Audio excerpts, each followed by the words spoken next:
Bonjour et bienvenue sur la chaîne YouTube du collectif Les Mots du Silence. Je m'appelle Anna Vicente et je suis le porte-parole du collectif. Si vous souhaitez connaître mon histoire, vous pourrez cliquer sur le lien qui se trouvera dans le descriptif de la vidéo. Dans cette vidéo, je me permets de glisser un petit mot pour vous remercier pour tous vos encouragements et vos messages bienveillants. Il faut savoir que sans vous, on n'en serait pas là. Et le combat n'est pas facile tous les jours, mais à chaque fois qu'on reçoit un message comme ça, c'est une réelle récompense. Donc vraiment merci, pour nous vous êtes vraiment des perles et vous nous encouragez énormément, alors encore merci beaucoup. Quand j'ai créé le collectif en juillet 2020, je pensais pas qu'on en serait là en mars 2021. Et c'est grâce à vous. Dans la continuité de la vidéo de la semaine dernière, je voulais faire une vidéo pour dire les choses à faire quand une victime vient se confier à vous.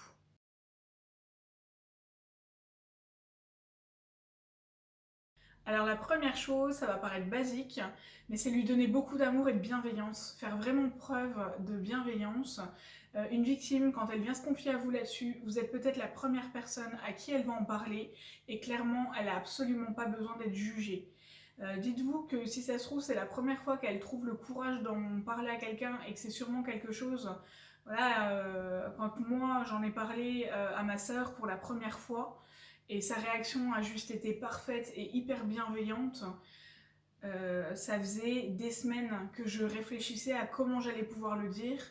Et quand je suis allée lui en parler, c'était vraiment le moment de rupture, le moment où je n'en pouvais plus.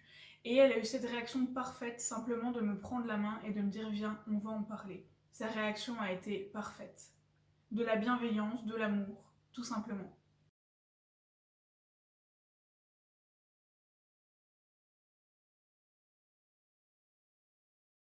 La deuxième chose, et j'insiste souvent là-dessus, c'est vraiment d'aiguiller les victimes vers des professionnels. Quand je dis des professionnels, c'est que vous pouvez écouter une victime, mais vous ne pourrez pas réparer une victime.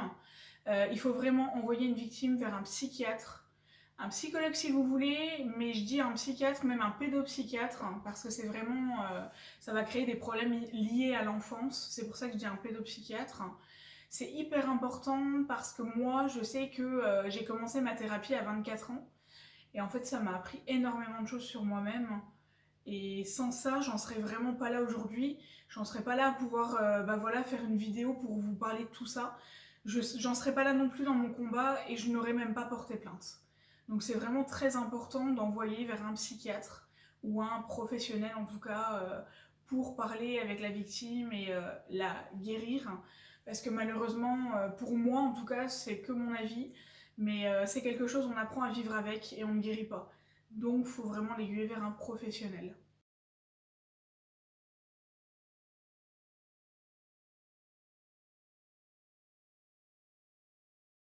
La troisième chose à faire, c'est la laisser se confier en toute liberté. Ça va vous paraître bête, mais il ne faut, en fait, c'est ce que je disais dans la vidéo de la dernière fois, il ne faut absolument pas obliger une victime à vous parler. Laissez-la se confier en toute liberté, laissez-la vous raconter ce qu'elle a envie de vous raconter, de la manière dont elle a envie de vous le raconter. Par contre, vous pouvez intervenir si pour vous c'est trop dur à entendre. Moi, je sais que ma sœur m'a parfois dit que certaines choses pouvaient lui créer des crises d'angoisse ou plutôt un sentiment d'anxiété, qu'elle n'était pas forcément à l'aise avec certains événements que je lui racontais. La victime vous écoutera, elle ira pas plus loin. Voilà, c'est pour ça que je dis qu'il faut, dans l'étape numéro 2, qu'elle se confie à un psychiatre. Il y a des choses qu'en fait vous ne pourrez peut-être pas entendre, vous ne serez simplement pas en capacité de les assimiler.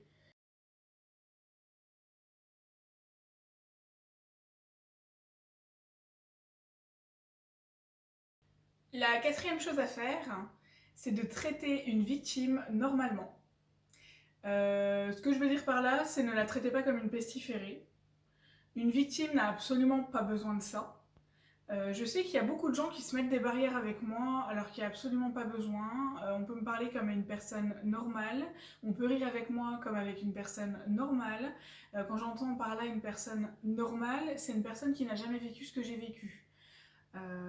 J'ai peut-être des problèmes par rapport à ce que j'ai vécu, j'ai aucun problème au niveau de l'humour, d'ailleurs j'adore l'humour noir. C'est en partie ça qui a permis que je m'en sorte comme ça. Donc n'hésitez pas à interagir avec une victime comme avec une personne normale. Par contre, au contraire, il y a certains événements auxquels j'assiste où je sais que des gens sont au courant. En plus, bah voilà, maintenant je fais des vidéos, on a créé le collectif, j'en parle en toute liberté d'ailleurs, et je vois bien que des gens sont mal à l'aise et que certaines personnes n'osent même pas m'approcher de peur en fait de parler de ça. Et il faut savoir que je ne passe pas mon temps à parler de ça, loin de là même.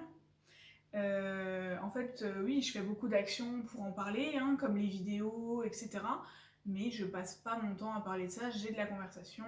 Et en fait, une victime en général a des loisirs, elle a de la conversation, il n'y a aucun problème, vous pouvez lui parler. Et à Pixel aussi, vous pouvez lui parler, n'est-ce pas?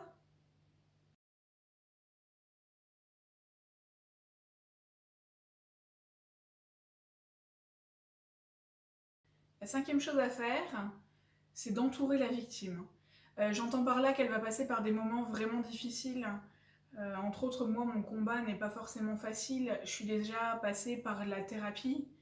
Ensuite, donc je suis passée par porter plainte. Ensuite, par le silence de la justice.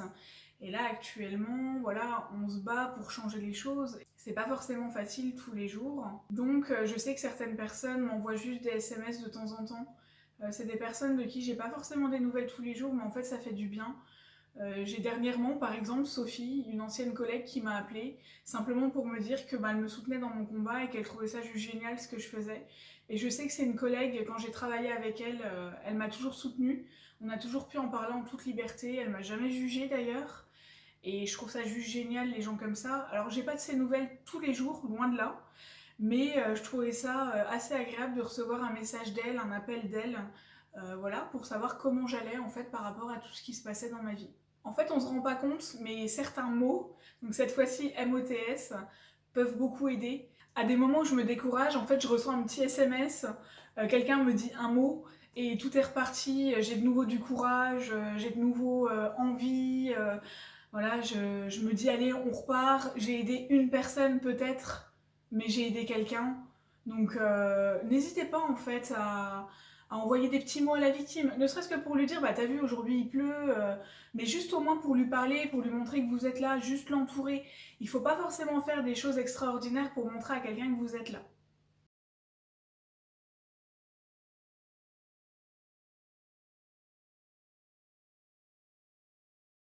La sixième chose, ça va être de respecter les choix de la victime. La laisser donc interagir en toute liberté. Si elle veut aller porter plainte, qu'elle aille porter plainte. Il y a aussi d'autres choses. Dans sa vie de tous les jours, elle va prendre des décisions pour aller un petit peu mieux. Des décisions qui, à vous, vont vous paraître finalement banales, mais pour une victime, ça va être beaucoup. Il faut savoir que, par exemple, pour moi, à la base, me lever tous les matins pour aller travailler, c'est absolument pas inné. Tout simplement parce que affronter le monde extérieur, c'est pas quelque chose que j'aime. Surtout que moi, j'ai choisi un travail où j'interagis beaucoup avec les gens. Et c'est entre autres ça qui me plaît maintenant dans mon travail. Mais c'est une chose avec laquelle j'ai dû me forcer.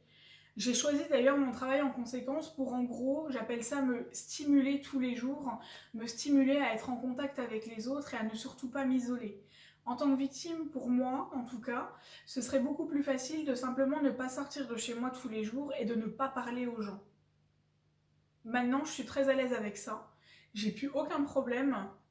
Mais en fait, je sais que par mon travail et par ma thérapie, ça m'a permis d'avancer. Par contre, pour pouvoir aller au travail tous les jours, pour pouvoir me coucher en toute sérénité, j'ai des petits rituels. Mon mari les connaît, il les respecte. Et d'ailleurs, il fait tout pour que ça se passe bien.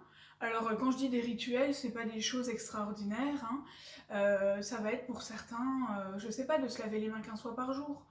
Bon, on n'en est pas à se laver les mains 70 fois par jour. Mais en fait, si ça peut juste vous faire du bien et vous mettre une routine dans la journée pour que tout se passe bien pour la victime, laissez-la faire. C'est pas des choses, enfin, c'est pas des pathologies réelles. Laissez-la juste faire. Si elle a envie de poser le savon à gauche parce que ça la rassure qu'il soit à gauche, laissez-la le faire. En fait, ne lui dites pas que vous avez envie que le savon soit à droite. Laissez juste la faire. Laissez-la mettre le savon à gauche si ça lui fait du bien. En fait, laissez-la faire ses rituels en toute liberté, respectez ses choix. Si elle a choisi de faire ça, c'est que ça lui apporte un gain à un moment T. Donc laissez-la juste faire. Vous, ça vous dérangera pas, parce que finalement, c'est pas quelque chose qui est nocif pour vous ou quelque chose qui dérange dans la vie de tous les jours. C'est ça que j'appelle les petits rituels. Parce que par contre, si la victime a un rituel qui pourrit la vie de son entourage et qui en plus lui pourrit la vie, là, naturellement, il faut le régler et il faut l'arrêter. Moi, je sais que j'ai des rituels avec la nourriture. C'est pas bon, donc je m'entraîne à les arrêter. C'est pas du tout quelque chose que justement je qualifie de rituel, mais je l'appelle souvent mon petit problème. Voilà, je sais que mon mari, quand il me voit faire ça, il me laisse pas faire. Et moi, dans ma tête, je suis consciente que ce n'est pas bien. Et d'ailleurs, ça me fait du bien qu'il m'arrête. Donc, dans ces cas-là, oui, vous pouvez intervenir. Par contre, vous intervenez quand vraiment ça fait du mal à la victime. C'est pas si vous n'êtes pas d'accord avec ce que fait la victime. Soyons clairs. La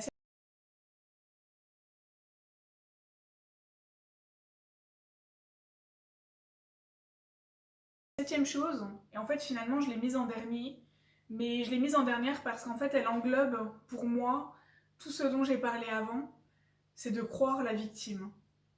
Croyez la victime. Si elle vous dit que tel rituel lui fait du bien, croyez-la. Mais surtout quand elle vous raconte son histoire, croyez-la, s'il vous plaît. Parce que moi je sais que quand j'ai raconté mon histoire, déjà de un, on m'a pas laissé la raconter en entière. On m'a pas laissé la raconter réellement, on m'a pas laissé la raconter comme je l'avais vécu, et en fait, on m'a pas forcément cru non plus. Et ça, je pense que dans mon parcours à moi, c'est vraiment ce qui a été le plus destructeur. Et en fait, je sais que ma reconstruction aurait été beaucoup plus facile si déjà de base on m'avait cru. C'est vraiment ultra important de croire la victime. Alors voilà, on est déjà à la fin de la vidéo.